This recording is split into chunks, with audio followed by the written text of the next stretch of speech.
Halo, perkenalkan nama aku Nadila Saldi Putri dengan NIM 2400582 dari Prodi Pendidikan Nonformal.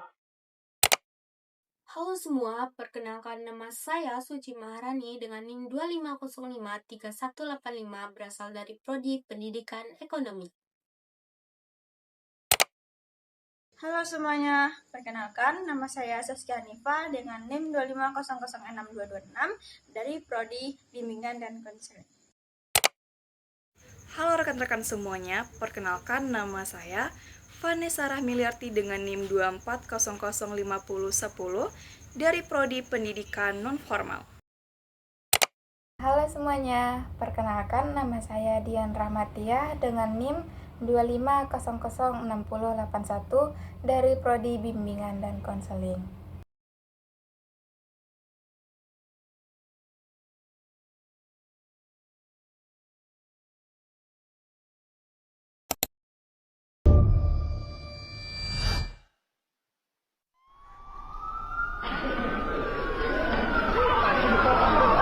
Maraknya kasus bullying atau tindak penindasan yang terjadi di lingkungan pendidikan yang dilakukan oleh sejumlah remaja putri di Malang, Jawa Timur yang diduga menjadi korban kasus ini dengan memanggil sejumlah pihak.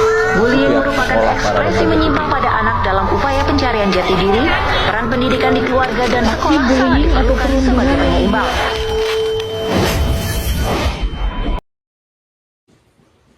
Nah, sebelum membahas tentang pandangan agama terhadap cyberbullying, kita perlu tahu, apa sih itu cyberbullying? Cyberbullying adalah tindakan menyakiti, menghina, atau merundung seseorang melalui media sosial, seperti chat, komentar, atau pesan melalui platform online. Cyberbullying ini bisa berupa komentar jahat, hujatan, fitnah, dan perundungan digital. Sudah menjadi masalah sosial yang sangat dekat dengan kita. Yang seringkali terlupakan adalah bahwa ada orang di balik layar, ada manusia dengan perasaan, harga diri, dan juga martabat. Hari ini kita akan membahas tentang cyberbullying melalui sudut pandang hakikat manusia, dengan memahami siapa saja sebenarnya manusia, dan kita bisa memahami mengapa tindakan ini bisa terjadi dan bagaimana cara mencegahnya. Selanjutnya, kita akan membahas bagaimana sih pandangan agama terhadap cyberbullying.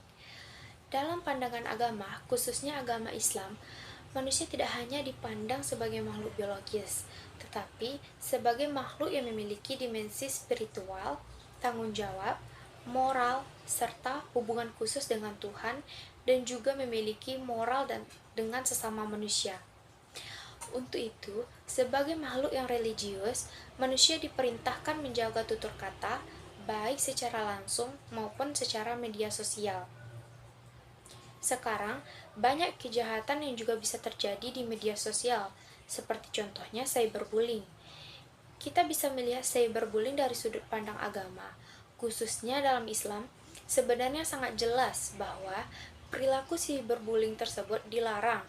Memang tidak ada hadis yang secara langsung menyebut istilah cyberbullying tersebut, karena teknologi digital belum ada pada zaman Rasulullah SAW. Namun, terdapat banyak hadis yang melarang sikap menyakiti, menghina, merendahkan, atau menyebar kebencian kepada orang lain, baik secara langsung maupun melalui media termasuk media sosial saat ini. Ada beberapa hadis yang menyebutkan tentang larangan menyakiti orang lain. Hadis pertama yaitu larangan menyakiti sesama muslim, yang menyebutkan seorang muslim adalah saudara bagi muslim yang lain. Ia tidak boleh menzaliminya, tidak boleh membiarkannya, dan tidak boleh menyakitinya. Hadis riwayat Bukhari dan Muslim. Hadis kedua menyebutkan bahwa barang siapa yang beriman kepada Allah dan hari akhir, hendaklah ia berkata baik atau diam. Hadis riwayat Bukhari dan juga Muslim. Dari segi ini kita belajar bahwa hakikat manusia dalam pandangan agama adalah makhluk yang membawa kebaikan, bukan kerusakan. Jadi, ketika seorang melakukan cyberbullying, ia telah keluar dari nilai dasar agama, yaitu menjaga kehormatan dan perasaan orang lain. Agama tidak hanya mengatur ibadah, tetapi juga bagaimana memperlakukan sesama. Jadi, cyberbullying bukan sekedar masalah etika, tetapi juga masalah keimanan, tanggung jawab, moral di hadapan Allah. Baiklah, di sini saya akan melanjutkan materi mengenai alasan kenapa seseorang itu bisa menjadi pelaku cyberbullying. Nah, mungkin ada beberapa alasan dari sisi psikologi dan juga sosial yang membuat manusia itu mudah melakukan perundungan di dunia digital saat ini. Yang pertama itu ada anonimitas ataupun identitas tersembunyi, di mana di internet itu orang bisa merasa tidak terlihat dengan username palsu ataupun akun kedua. Nah, seseorang itu bisa menyembunyikan identitasnya, dan juga orang yang biasanya pendiam atau tidak berani berkata kasar di dunia nyata itu bisa berubah menjadi sangat berani dan agresif di balik layar. Nah, karena merasa aman, pelaku merasa tidak akan kena masalah, padahal dampaknya itu bisa sangat besar bagi korban. Nah, yang kedua itu ada tidak melihat korban bagi manusia, di mana di media sosial itu pelaku sering tidak melihat korban sebagai manusia sesungguhan, tapi hanya sebagai foto, profil, nama akun, ataupun avatar. Nah, karena tidak melihat wajah, ekspresi, ataupun reaksi langsung dari korban, nah pelaku itu tidak merasa bersalah ketika menyerang. Mereka lupa bahwa setiap komentar itu sampai pada seseorang yang punya hati dan perasaan. Nah, hal inilah yang membuat empati manusia itu menurun drastis di ruang digital saat ini. Yang ketiga itu ada pengaruh lingkungan atau tekanan kelompok, di mana beberapa orang itu melakukan cyberbullying karena ingin dianggap lucu, keren, ataupun hanya ikut-ikutan harus komentar negatif yang sedang viral saat itu. Nah, mereka tidak sadar bahwa tindakan ikut-ikutan ini tuh bisa membuat kondisi korban itu semakin memburuk.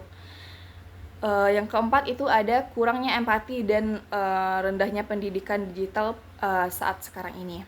Nah, banyak orang yang terbiasa memposting sesuatu tanpa berpikir panjang. Mereka tidak sadar bahwa satu komentar saja itu bisa menghancurkan mental seseorang. Nah, minimnya itu pemahaman tentang etika digital yang membuat orang itu mudah berkata kasar tanpa mempertimbangkan akibatnya ataupun mempertimbangkan seperti kayak kedepannya itu gimana gitu.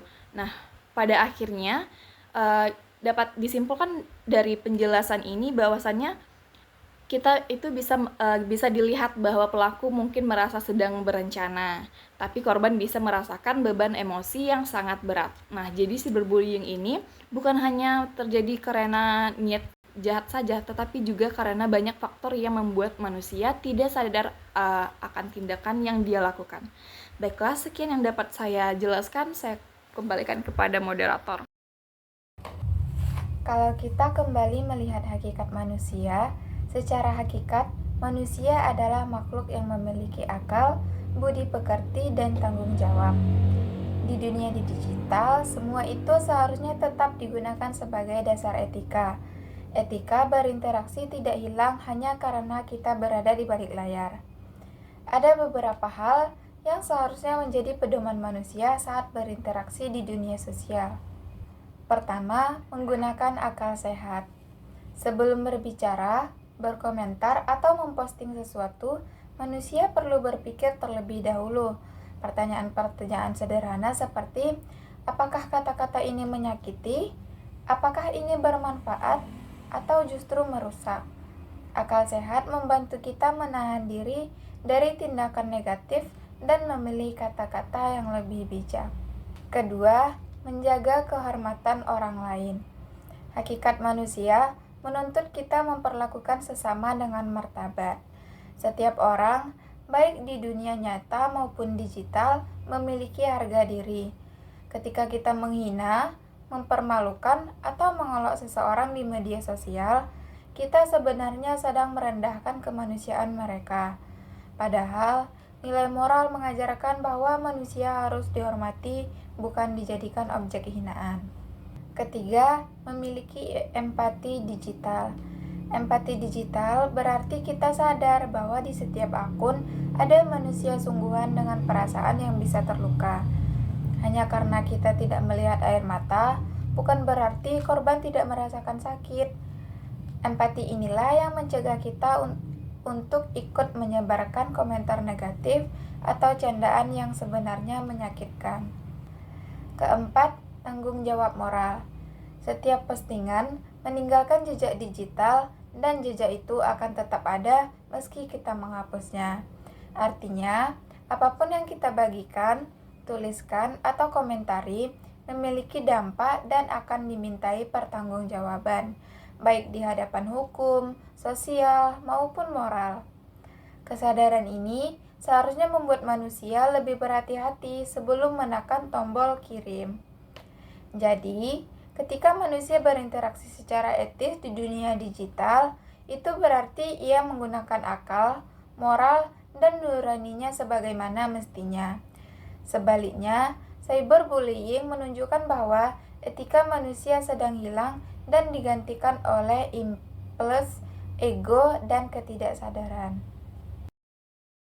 Nah, dalam ilmu pendidikan, hakikat manusia dapat dilihat melalui beberapa dimensi penting. Jika kita hubungkan dengan video share bullying tadi, kita bisa memahami bagaimana setiap dimensi itu bekerja.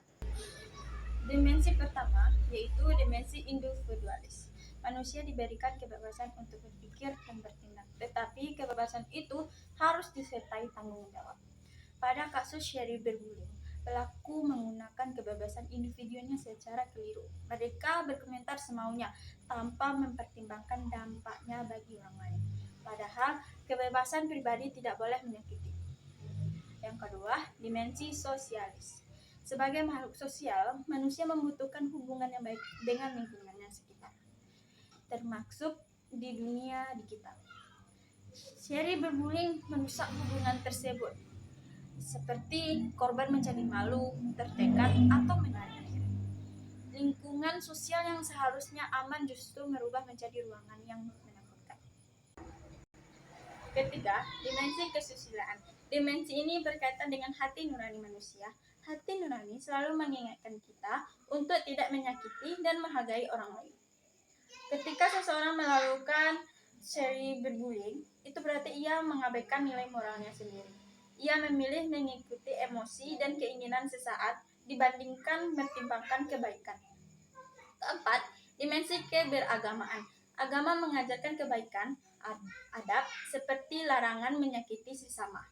Tindakan menghina atau mempermalukan orang lain di media sosial bertentangan dengan nilai agama apapun.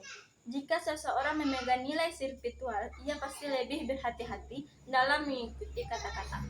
Jika cyberbullying terjadi, artinya beberapa dimensi kemanusiaan tidak berfungsi dengan baik. Untuk mencegahnya, setiap orang perlu menggunakan kebebasan secara bijak, seperti menjaga hubungan sosial, mengikuti suara hati, dan menjunjung nilai-nilai agama, termasuk saat berinteraksi di dunia digital. Lalu, bagaimana solusinya? Bagaimana cara untuk mengatasi cyberbullying tersebut? Di sini saya akan menyampaikan bahwa ada beberapa langkah-langkah atau cara yang dapat dilakukan untuk mengurangi cyberbullying. Pertama, pendidikan berkarakter dan empati. Setiap orang perlu belajar memahami perasaan orang lain dan tidak asal sembarangan memberikan komentar atau pendapat di media sosial. Yang kedua, literasi digital. Masyarakat harus dibiasakan menggunakan media sosial dengan semestinya.